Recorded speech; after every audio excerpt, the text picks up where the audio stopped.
got a girlfriend? Uh-huh. What does that mean, yes or no? Yes. What's her name? Barbara. And how old are you? 11. And how many wives do you want to have? As many as I can. What would you think would be a good number? 12. 12. Don't you think that would be rather a lot of women to have to talk to and look after? Mm-hmm. Why do you think that would be nice? Because a big family is a nice family.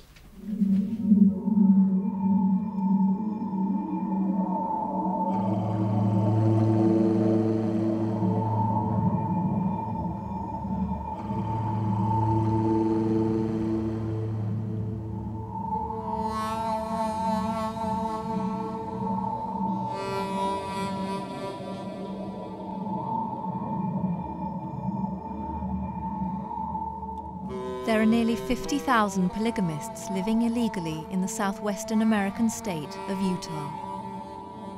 This is the home of Tom Green and his 6 wives, Linda, Shirley, June, Leanne, Carrie, and Hannah. They have chosen to live in the desert 200 miles from Salt Lake City in order to freely practice their fundamentalist Mormon belief that the greater the number of wives and children one man can have, the more elevated his status will be in heaven.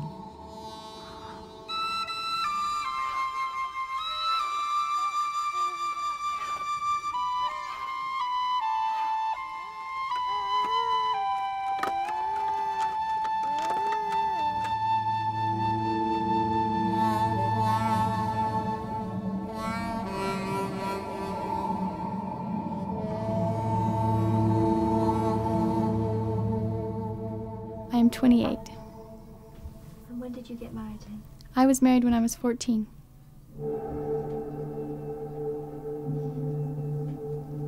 Tom was 35.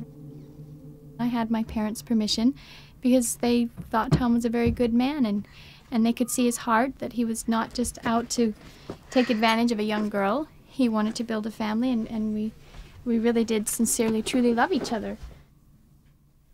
I met Tom when I was just 15 years old, and I spent a month in his home working for his wife, and I got to know his family, and I became very close with Linda. And who did Tom marry after you? Tom married my mother after me.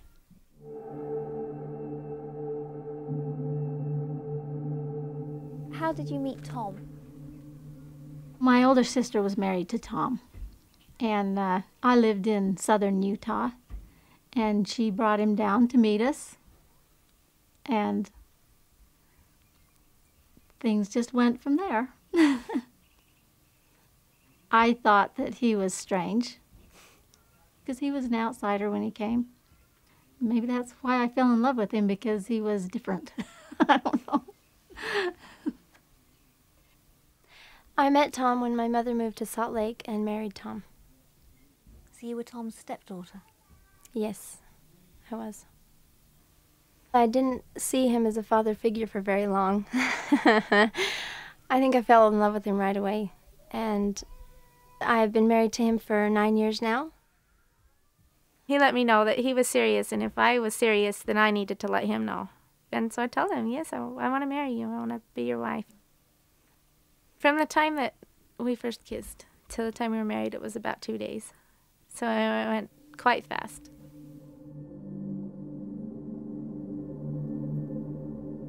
He reached over and took hold of my chin and then kissed me. It was very nice.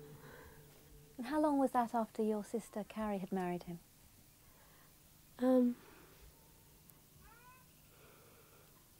2 or 3 weeks. 2 or 3 weeks. And then after that, I guess the next thing that happened was they had a reception for Carrie and Tom, his family, and everybody got together, and a lot of my family came. And after the reception on the way back, Carrie wanted me to marry Tom too, and so she says, well, why don't you sit in the back seat with Hannah? Tom and I sit in the back seat. And we were sitting in the back seat, and it just came up. I was looking at his eyes, and I just loved his eyes, and I said, I want my children to have eyes like yours. And he says, I know how we can make that possible. Tom is 51 years old. His 3 eldest children from a previous marriage have left home. He now has 26 children aged 12 years and under living at Greenhaven.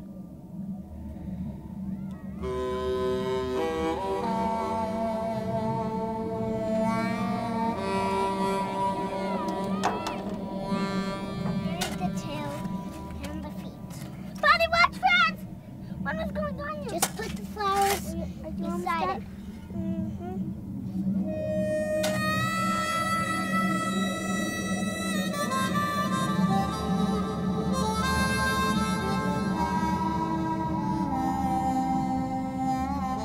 When I first saw this property, I hated it. It was ugly. It was dry and barren and brushy. And I wanted someplace beautiful and pretty. But we were forced to move our home, and we had to get it parked somewhere. This was the only place I could buy with nothing down. And so we bought it and we began scraping all this brush off.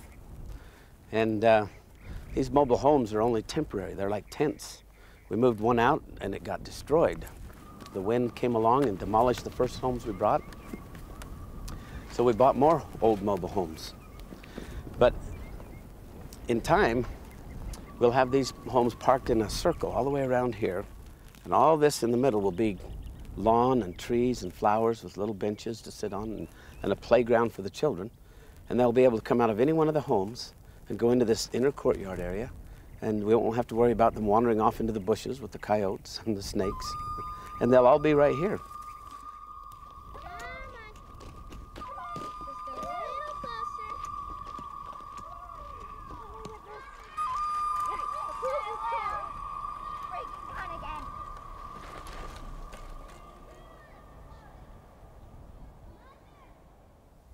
Tell us, though, why you choose to marry the wives so young. I've married the wives that I have because those are the wives that God brought to me and informed me that these are the girls that I should marry. These girls wanted to marry me and demonstrated their extremely rare quality of being capable of handling the responsibilities at such an early age. You know, a lot of people have criticized me soundly for marrying young girls, and I agree that there's hardly any girls of that age that are ready for marriage, but these girls were. These girls have demonstrated that they really were not too young because they have succeeded in building a successful relationship in a marriage, which people sometimes twice their age or more have not been able to do. Each of Tom's wives have a trailer where they have a bedroom in it. And this is where mine is. This is a kitchen, which is going to be turned into a walk-in closet. And we'll put up a wall, and it'll isolate itself from my bedroom, which is right here. And it used to be a living room. It's now my large bedroom. This is where I spend my evenings when I'm not with Tom. And Tom has his own bedroom, and each of his wives spend their nights there. This room is my bedroom. And I spend all my nights here. Each wife comes here according to their own schedule and spends their time with me. The only furniture I really have in here is my armoire. You may notice there's 7 drawers, so there's room for 2 more wives there if things happen that way. Do you ever feel promiscuous? Promiscuous? You mean with the wives that I have? No, I've entered into solemn covenants with the wives that I have. We've had, each wife has been married to me by a very special and sacred religious ceremony. And so I don't feel the least bit immoral or promiscuous in what I'm doing. My covenants and my bonds with each wife is just as sacred as it is among any person of any other faith.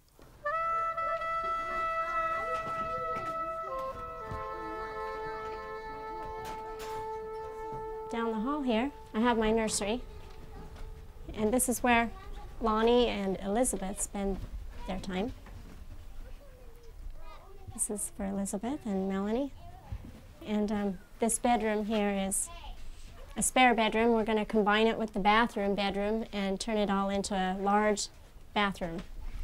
And here is where the B-team girls spend their time. This is their bedroom. My name? Oh, Joseph. How old are you? 8. And what team are you in? B team. Who else is in the B team? Lauren, Mindy and Kelly and Sarah. Linda has Melvin, and then Johnny, and then Lauren, and then Philip, and then Rebecca, and Rosanna. And those are Linda's 6. And then Shirley had 7 children with me. She had Chris, and then Hiram, and then Sierra, and then Jerry, and then Alonzo, or Lonnie, and then she had the twins, Elizabeth and Melanie. And those are Shirley's. And then let's see, next was Leanne. Leanne's first one was Kelly, and then she had Misty, and then Emerald, and then Hunter. And they're all named colors. And then, let's see, next was Carrie. And Carrie had Bonnie. And where is he? And then Wesley. And then Benjamin Franklin. And then Hannah has had 2 with me. She's had Sharon and Brigham Young. And those are all the children of each mother. All of us try to get pregnant at the same time because we really like having children at the same age, close together, like 4 or 5 of them. And we've managed to do that several times. We're down to an E team now, starting from A, and every one of those teams are just unique in their own little way, and it's a lot of fun to have teams. I think that most people, when they see plural marriage, they see this horny old man that wants to have sex with young women. And that's not Tom. That's not him at all. It's a woman's choice. It's a woman's issue, you know. I mean, it's more about our rights and our freedom than it is about his. I mean, we get to decide when we're going to have sex with him. He doesn't ask. It's not his place. It's a girl's place to choose her husband. And we chose Tom. I chose him. You know, he didn't ask me. He'd let me know that he was interested. But it was me that went to him and say, I'd like to be your wife. Do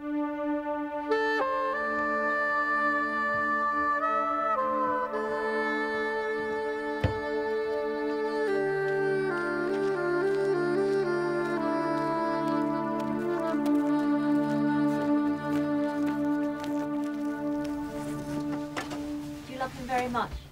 I do. I love him very much. I am very madly in love. And my life would not be the same, and I would be a very lonely woman if I had to live without him. I wouldn't want to do that. But if I had to, I would. I hope that God never asked me to do that. Then I would be forced to find out how strong I really am. Do you mind sharing him? No, I don't mind sharing Tom. He's a very good man, and I would feel very selfish and very guilty if I had him all to myself, because he is very capable of loving other women and taking care of them and filling their needs, and he's a very good father, and I would feel very selfish limiting him to just me and my children. What? No, it'll be about 2 weeks before we can do it. Okay, are you ready? Is everybody here? Yep. Okay, Hannah, sneak around and sit down over there.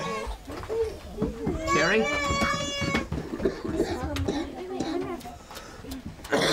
Kelly, take over. An old person. Children, you ready to sing?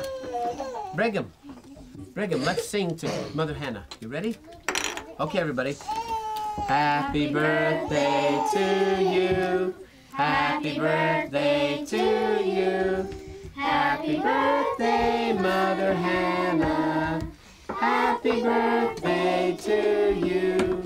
Stand up, stand up, stand up and take a bow. Stand up, stand up, stand up and take a bow. How old are you now?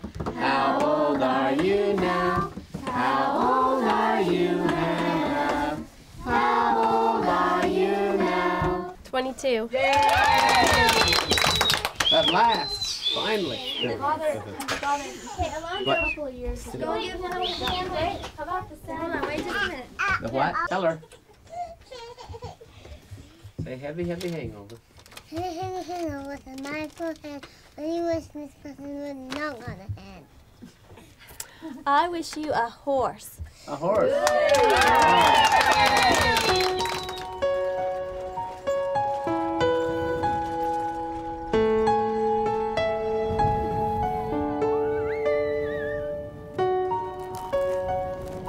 The Green family have barely £30,000 a year to feed, clothe and house all 33 of them. I wish you... What do I wish you? I wish you a dolly named Emerald.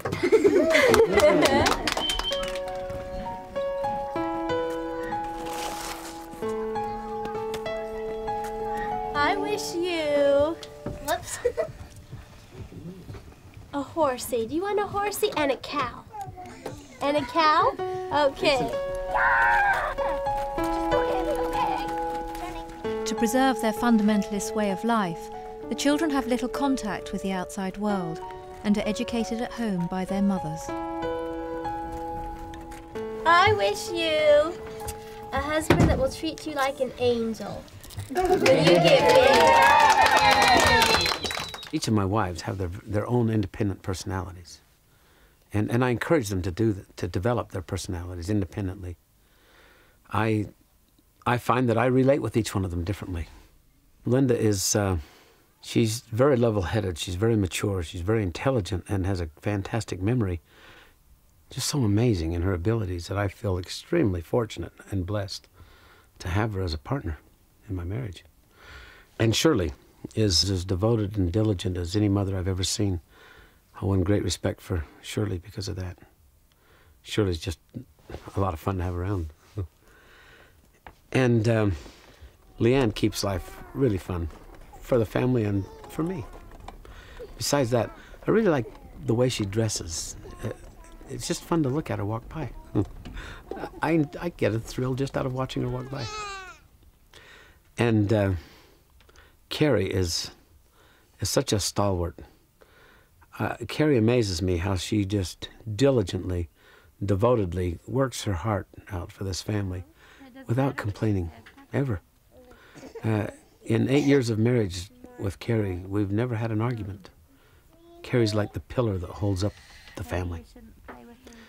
And Hannah's an amazing girl. She's athletic and she's strong and she's competitive and she's extremely committed to this family. It's just really dazzling to me to see how she is striving to do the best she can in this family. So you have 5 wives. They're all very attractive. They're young. They're very lively. How do you satisfy them? Which aspect of satisfaction are you talking about? There was a truck driver one time that was talking to us on the CB radio, and he's talking to my wives and discovered that they were all married to the same man. And he was fascinated, and so he asked me, how do you do it? I'd like to get a bunch of wives. And I said, well, it's very simple. All you have to do is be able to satisfy all their physical needs. He said, oh, yeah, I can do that. But he was only thinking of their sensual needs. He wasn't thinking of all their physical needs. I said, and you must be able to satisfy their intellectual needs, their emotional needs, and their spiritual needs. And if you can meet all of those needs, you'll find all kinds of women that will come to you. And when he really thought about it, he said, well, I don't want a bunch of wives that bad. You see, there's a great price to pay. But were you referring to the sensual, the physical? Yes, yeah, and them as individuals, you know. I mean, there's a big volume. Or all of their needs. Well, let's talk about the sensual needs first. That's a lot of sex, isn't it? A lot of sensuality times 5. I have the average amount, and they're the ones that go without.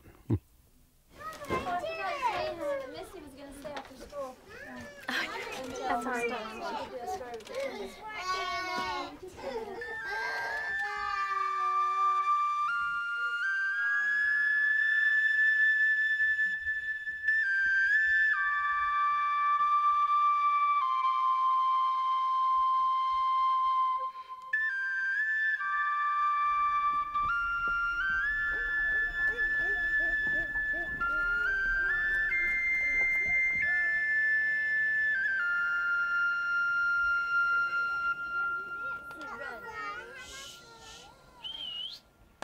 Listen.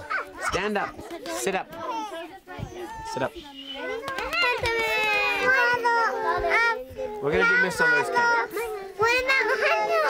That's enough. Sit back. Leanne, put her out front. Sit back, please. Sit down. Quiet. Are you ready? How many? Raise your hand and don't say a word. If you want to go on the safari. Okay? Has Philip gone to sleep already? Yes. Philip went to sleep. Wesley, do you want to do the safari? Okay, everybody. Get your gun. Put your gun on your shoulder. Okay. Got your binoculars? Put those on. Now, open the door careful. Look outside. Is it all clear? No. Yep. All clear? Okay. Let's go down the path. Our nights are scheduled on a rotational basis. It's not up to Tom at all. It is left up to the wives. And we have all decided together that if it's just one right after another and in turn, then it would be a lot simpler to keep track of and also to help deal with, jealousy. And when it is our night with Tom, it is totally up to the woman to initiate whether or not she wants to be intimate with him or not. Through the tall grass. Quiet, Misty. Oh, here's a tall tree. Let's climb it real slow. Keep climbing. Don't climb it fast. What was Tom like on your wedding night? Of course, I have to say he was experienced. So he taught me and explained things. And one thing that he did is he would draw on my belly where the what that green one. Forget that part. He would what? Explain. No, this isn't okay. Let's not do this part. What, he'd draw on your belly and tell you where a baby would be? Well, how it works, actually. Like where the uterus is, where the ovaries are. And would explain. Just explain to me the reproductive system of the female. Get your binoculars. Look all around. What do you see? See a lion. Oh no, quick, down the tree. In the water, swim the river, quick. Down the path. I see our cabin. Quick inside, shut the door. Hooray!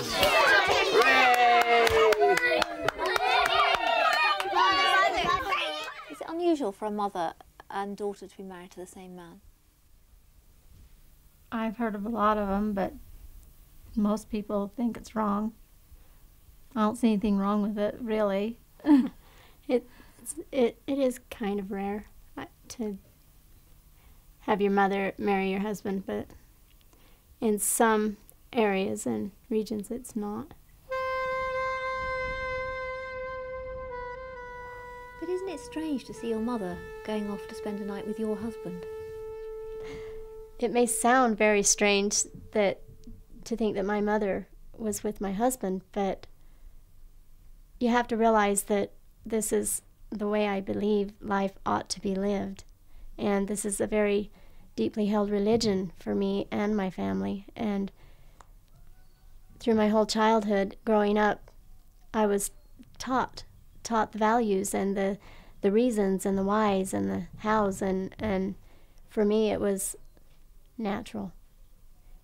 And what was it like to have two baby boys on the same day by the same man and be mother and daughter yourselves? Well, she was real mad at me. Yeah, because I was first. I was going to have the firstborn, and I had my baby in the morning, and she had hers in the evening, and I just moved over. She had hers the same spot I had mine. And they were both Tom's children? Yes, they were. What were your boys' relationships to each other? They were brothers to themselves, and they were sons to us, and they were also, her child was my brother, and my child was her grandson. So I think that there's about every relation you can have. We were very closely related. Sam, the baby on the left, was born with Down syndrome. Jerry, the baby on the right, died in a fire 3 years later at the Greens' home.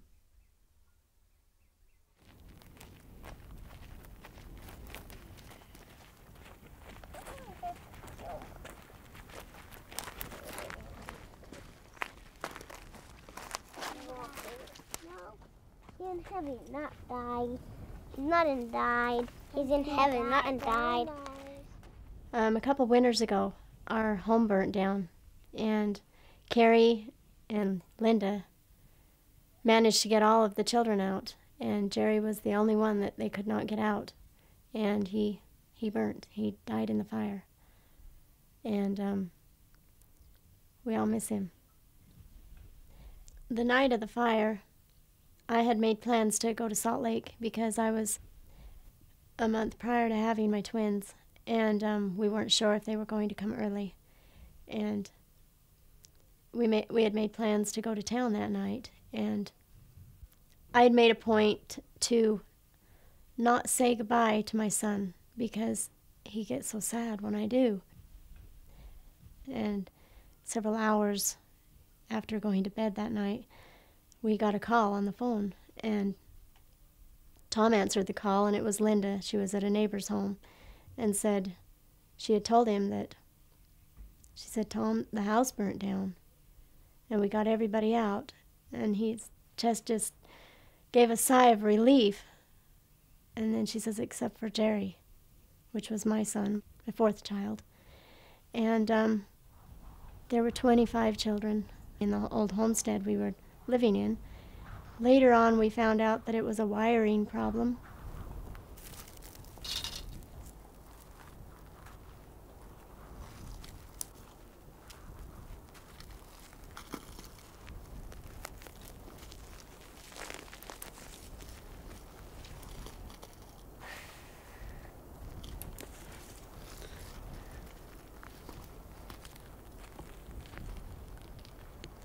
Well, Jerry died right here, and we used to put a board over it.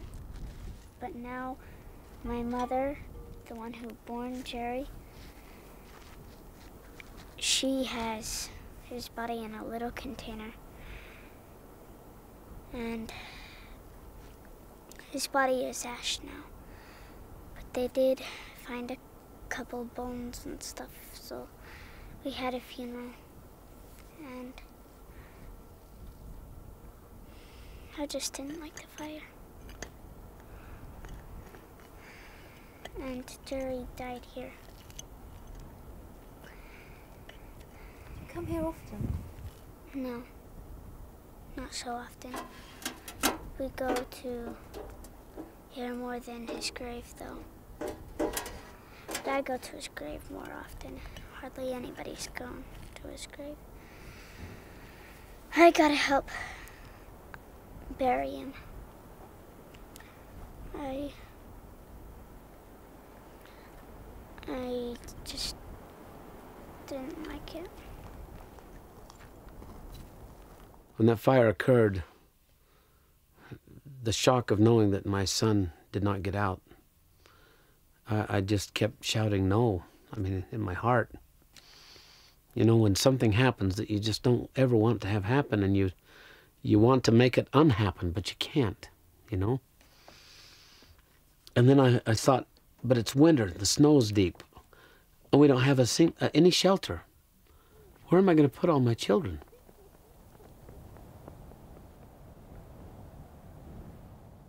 Do you have enough time to attend to all your children? I don't have enough time to attend to my children. I know that I'm in over my head, but I'm also convinced that we can make the time. For the last 2 or 3 years, I've been saddled with just trying to cover the basic necessities, and it seems like every time we start getting close, then a wind comes and demolishes our houses, or a drunk runs into one of our homes and demolishes it, or a fire burns it down, or other things come along just when we're ready to settle in and sets us back. And, you know, we'll never quit. Why have you done this to yourself, though? We put ourselves in this position. What we're doing is a very key and elemental part of our religious belief.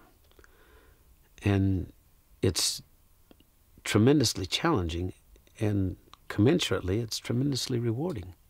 If it wasn't challenging, it wouldn't be just and fair to pour out the kind of rewards and blessings that we receive. So it has to be tough.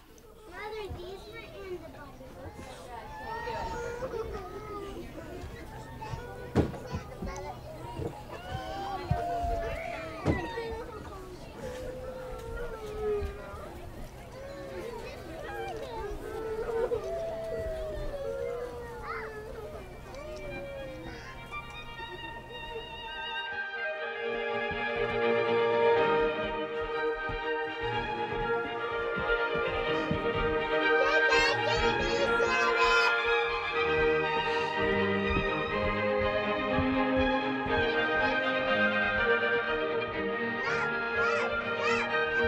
What's your dreams for this place? We'll have a great big grassy area for the children to play on, and a covered sand area where they won't get so sunburned, and a waterfall. And we'll have a skating rink, and in the wintertime it'll be an ice skating rink. We'll cover the ice over the cement, and there'll be a fireplace in the center, and it might be covered. And self-sufficient, everything we need to be self-sufficient.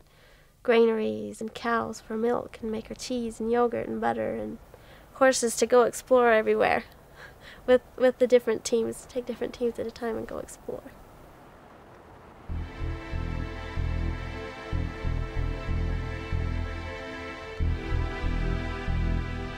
Tom used to be in the dry cleaning business, but now the family support themselves selling magazine subscriptions door to door in Salt Lake City.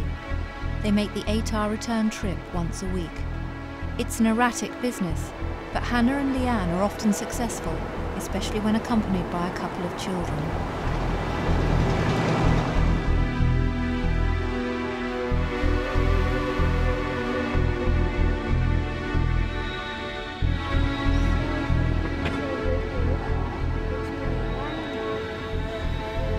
Now we'll have you divide up as we usually do. Work towards each other. I'll be working elsewhere. You'll have to take us around. Let us figure out where we're going. We're not going to need much. We'll just do this one section right over here.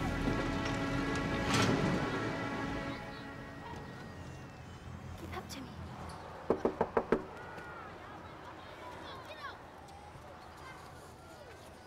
Okay.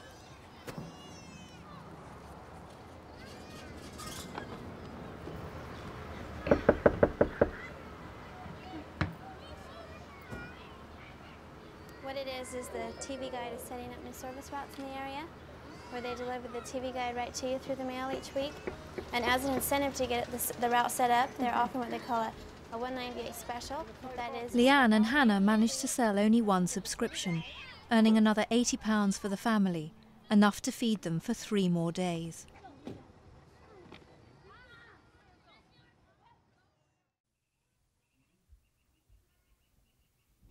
Tom is planning, hoping to take another wife, to take a 6th wife.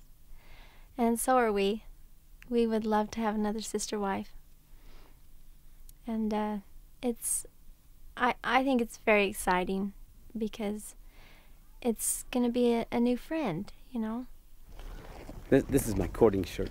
I bought it 2 weeks ago so that when Candace comes to visit, I could look nice. My wives all told me, get something nice so that you'll make an impression. What's that, Candace?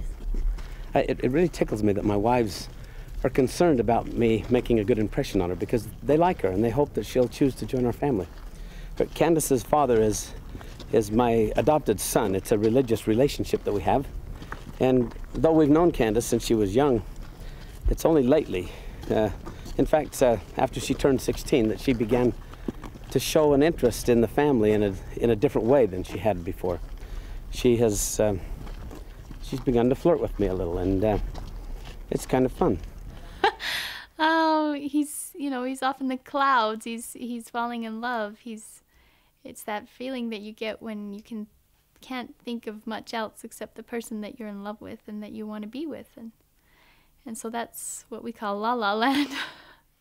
Are you allowed to fall in love with anyone else? No. I mean, am I allowed to fall in love with anyone else? No, we believe that a woman should only be involved with one man and love one man, and that's how it should be. That's how it works the best.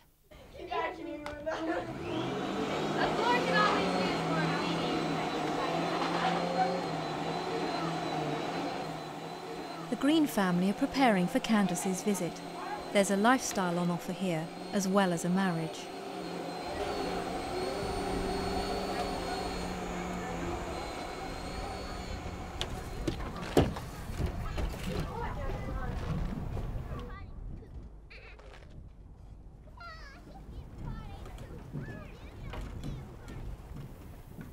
When a potential new wife is getting interested in our family, it works the best when she spends time with the wives and the children and gets to know us first, because that will be a big part of her life.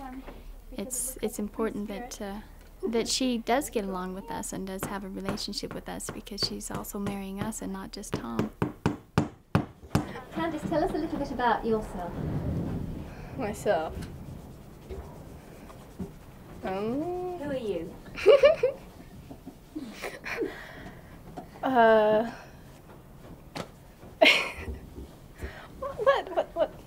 What do you want me to say? Well, tell us where you live, how many brothers and sisters you've got, how old you are. Okay. I'm Candace McKinley, and I live in Manti, that's central Utah, and I have 13 brothers and sisters, and I'm 16. When she's 17, then I would be able to take her as a wife without having serious problems with the law, even though this lifestyle is still illegal here in Utah. This girl's quite mature, quite capable, and she has a personality where she smiles all the time, and it's really fun to be around her. I guess if, say, Tom is falling in love with another woman, then I guess we're all going to have to deal with a sort of sense of jealousy watching him fall in love again. But at the same time, we are all involved in this new relationship. At the same time, when he is building a relationship, so are we. It just makes you feel good inside, knowing that he's falling in love again and that we're going to have an addition to our family, someone that's going to have more children and new relationships. It's exciting. Why aren't you jealous? Well, because it's what Tom wants. And what he wants is what I want. And I might get jealous. I don't know, I'll try not to, because I think it just causes me more sorrow and sadness than there needs to be. But I certainly will. You see, I think most of us would find it very hard to share somebody else. It's very painful to share someone else. And it's very interesting that you don't. So I want to know why you don't. Well, the reason I don't is because I love Tom and I like his wives, and I want for them what's going to make them happy, and that makes me happy. So where's the hammer? I don't know. I set it down. Lauren, did you take the hammer? Turkey? Lauren, give me the hammer, please. No, give me the hammer. Okay, it is. This is my son, Lauren. He's a practical joker. Now give me my hammer, quick. What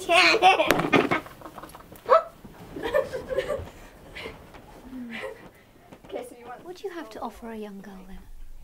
A more likely question may be, what does a young girl have to offer me? Yes, she can give me children, but there are lots of young girls that can give me children. These wives have all given me children. Whatever a young girl has to offer me, I already have. I can't think of much at all that a young girl could offer me that I don't already have with the wives I have. What can I offer her? the same thing that these ladies have gotten. That's this family. It's not just me. It's not me they buy when they buy the whole package.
To find a girl who would fit in a relationship like this and work well within a family like this is really rare. It has to be somebody who is secure in themselves. When I see a girl like that, I want to at least get some exposure of my family to her and vice versa, so that should the Lord decide to put feelings in her heart for us and put the idea in her mind that she could be part of this, then at least the opportunity will be there. Emmy?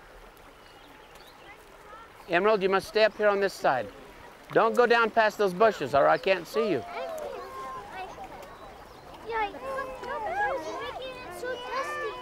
Muddy. You're making it muddy. It may be strange to our children if their father marries a woman that is close to their age. When I married Tom, he had children my age. So it was a little different. They probably won't mother them like the other mothers will, but I think that they could respect them and they could be friends. So do you have a girlfriend, Mel? Yes, I do. Tell me about her. Yeah, she's absolutely gorgeous. She's very smart and friendly. She reads very fast. I don't know anybody that can read that fast. And she's a really good card player. She plays cards a lot. And I really think she likes me. But not everybody thinks that. Do you like being with her? Yes, it's pretty fun. Yeah, but sometimes it gets a little embarrassing because everybody teases me. Why do they tease you? I don't know. It's just that Chris and some of my other brothers, they just really don't understand what it's like, and so they tease me about it, I guess. Can you show us a picture of your girlfriend and tell us what her name is? Yes. I only got this picture. She gave it to me. Her name's Candace.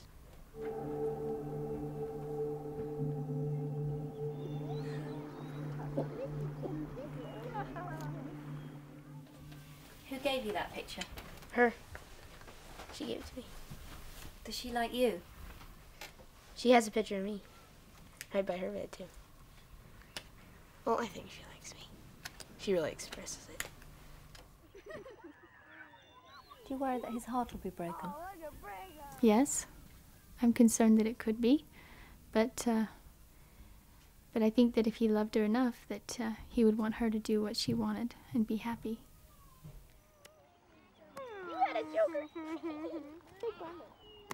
Is it confusing sometimes to know how to be with a girl? Mm-hmm. I think you should let her make her own decisions and be friendly around her. And I just feel like you should make him feel loved and needed. That's kind of how Father acts around my mothers, and they just love it. If I do marry a young wife again, I would restrict her authority over the older children until such time as I felt that she had the experience and the maturity to effectively supervise them. And obviously the time will come when, the time may come when I have a wife that's younger than the children that we have here. I mean, just how do you expect children to understand that their father could have sexual relations with someone who's younger than they are? How are you going to face that in the future? The children that I have been brought up in a plural family where their father has many wives. And I mean, my children understand about sex and how it works and what it's for, and that it's confined to the bonds of marriage. And they understand that the way that we have more babies come into this family is that the mothers and I have sexual relations.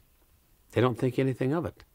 And if I had another wife, no matter what her age was, they would understand that I would be having children with her and that sex is the way you make babies. I doubt seriously they'd give it any thought. I really do.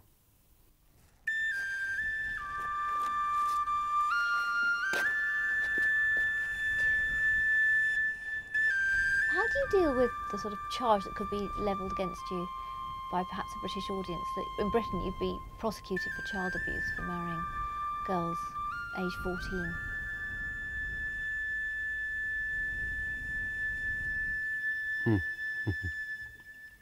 And how would I respond to that? For about 95% of the recorded history of man, girls got married when they were ready to have babies physically. I think God had a design there. And I think if it's a mistake for a girl to get married when she's able to conceive children, then the mistake is God's for making them able to be mothers long before they were ready. It's not God who made them physically able to have children before they were mentally able to handle it that's at fault. It's our societies, our Western societies, that stopped preparing young men and women for the responsibilities of a family and began shifting that to preparing them to go to work in the workplace.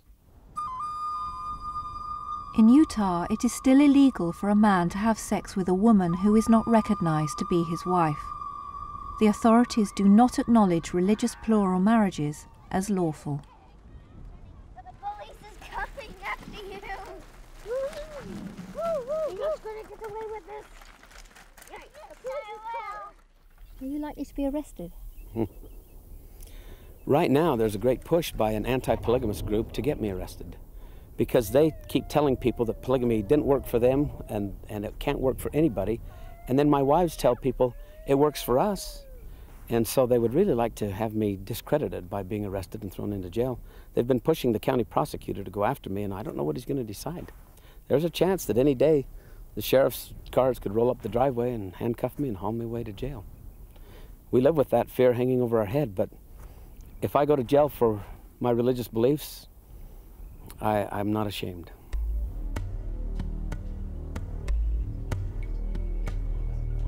On July the 9th, 1999, Tom Green and his wives were ordered to appear in front of the county attorney.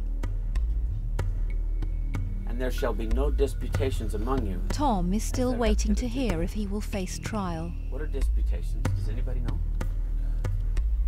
Let's begin with the hymn. If convicted on all counts of bigamy, Tom could spend up to 20 years in prison.